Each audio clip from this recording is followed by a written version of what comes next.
শত শত বছরের একটি পুরনো বাজার, যেই বাজারটি সাপ্তাহিক একটি বাজার এবং এই বাজারে পাওয়া যায় না এমন কিছু নাই। আপনার হচ্ছে মজার মজার খাবার থেকে শুরু করে এই বাজারে আমার এক কথায় বাদ পড়ছে এমন কোনো কিছুই নাই, সব কিছু পেয়ে যাবেন। তো চলেন শুরু করা যাক এই বাজারে কি কি আছে এবং এটা কোথায় অবস্থিত।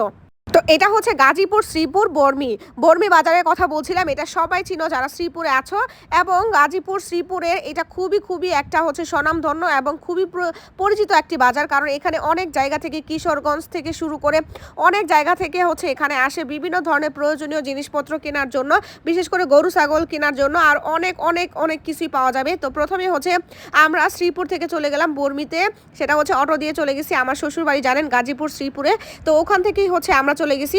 তো নামার পরে দেখলাম টিপ টিপ বৃষ্টি পড়তেছে, সাথে একটু করে দেখতে পারলেন যে বর্মি যে ইয়াটা, ওইখানে যে নদীটা রয়েছে এবং নদীর পাশ দিয়েই কিন্তু খুব সুন্দর গাছের একটা বসেছে দোকান। তো এইখানে আমরা হচ্ছে গাছ দামাদামি করতেছিলাম, কিন্তু আমাদের মন মতো হচ্ছিল না এবং হচ্ছে ভালো মানের জাতের ওরকম পাচ্ছিলাম না। তারপরে হচ্ছে এখন বাজারের দিকে আমরা ঢুকবো।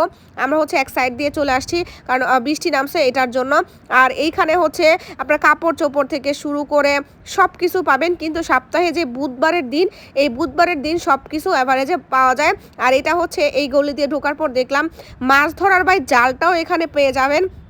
এই যে দেখেন ওনাদের হাতে তৈরি বিভিন্ন ধরনের মুরগির খাঁচা থেকে শুরু করে তারপরে কি বলে এগুলো আমি ঠিক জানি না, ওই যে হাজি, তারপরে হচ্ছে এই যে কুলা, কি বলে এগুলো সব কিছু এখানে আপনারা পেয়ে যাবেন। একটা কি বলবো, এক কথায় আপনার সব কিছু এখানে প্রয়োজনীয় মাছ ধরার জিনিস থেকে শুরু করে এই যে এগুলো কি বলে খাঁচা, এগুলো আমি ঠিক ভালো করে জানি না, এই খাঁচা টাচা আর কি, এগুলো সব পেয়ে যাবেন। তো আমরা মূলত গেছিলাম যেই কারণে, সেটা হচ্ছে আমরা আকিকার জন্য ছাগল কিনতে গেছিলাম। তো এখন আমরা ছাগল দেখলাম, দেখার পরে দাম পছন্দ হইতেছে না, একটু ঘুরতে চাইছিলাম, কিন্তু আমাদের সবার অনেক খিদা লেগে গেছে। সকাল সকাল গেছি আমরা 10টার দিকে, তো ভাবলাম কিছু নাস্তা পানি করা যাক, আর এখানে নাকি অনেক মজার মজার খাবার পাওয়া যায়। তো এখানে অনেক খাবারের দোকান আছে, কিন্তু সব জায়গার খাবারের মান কিন্তু একরকম না। কিছু কিছু পুরনো দোকান আছে ভাই, সেটা অনেক মজা খাবারগুলো অনেক অনেক মজা।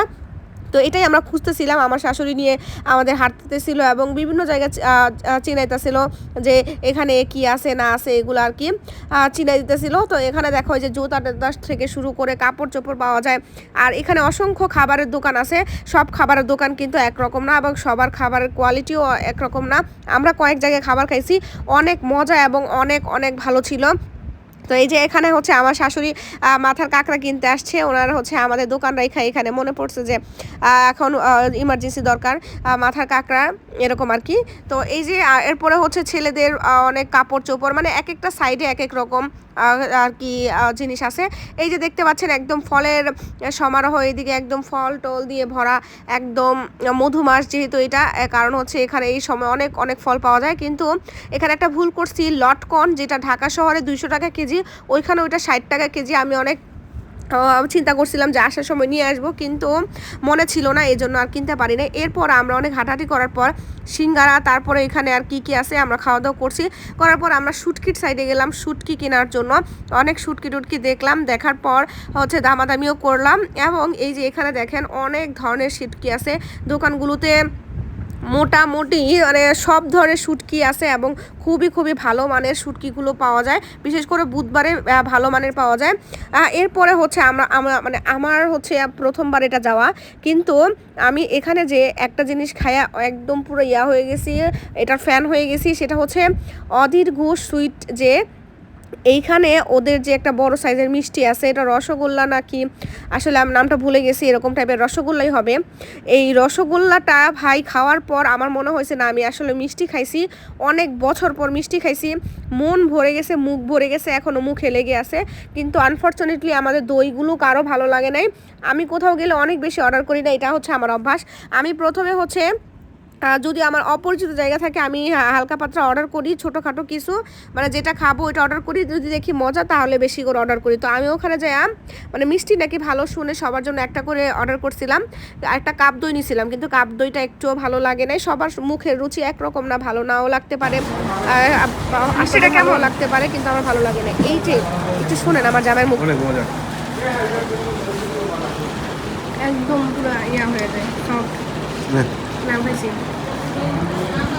যে জীবনে মিষ্টি কেনা, হ্যাঁ 2টা মিষ্টি খাইতেছে আমার চোখের সামনে দেখা, তারপর এত বড় বড় মিষ্টি। তারপর আমরা খাওয়া দাওয়া শেষ করে আমরা এই 3টা হচ্ছে ছাগল কিনছি, এই কিনে তারপরে হচ্ছে চলে আসলাম। 3টা ছাগল অনেক কমেই পাইছি ভাই, এত কমে পাওয়া যায় না ঢাকা শহরে। 3টার যেই দাম দিয়ে কিনছি ঢাকা শহরে এর চেয়ে 3 ডবল দাম নিত। তো এই যে এটা যেহেতু হচ্ছে কেনা শেষ হয়ে গেছে, তারপরে আমরা আবার অটো দিয়ে চলে আসলাম বাসায়। তো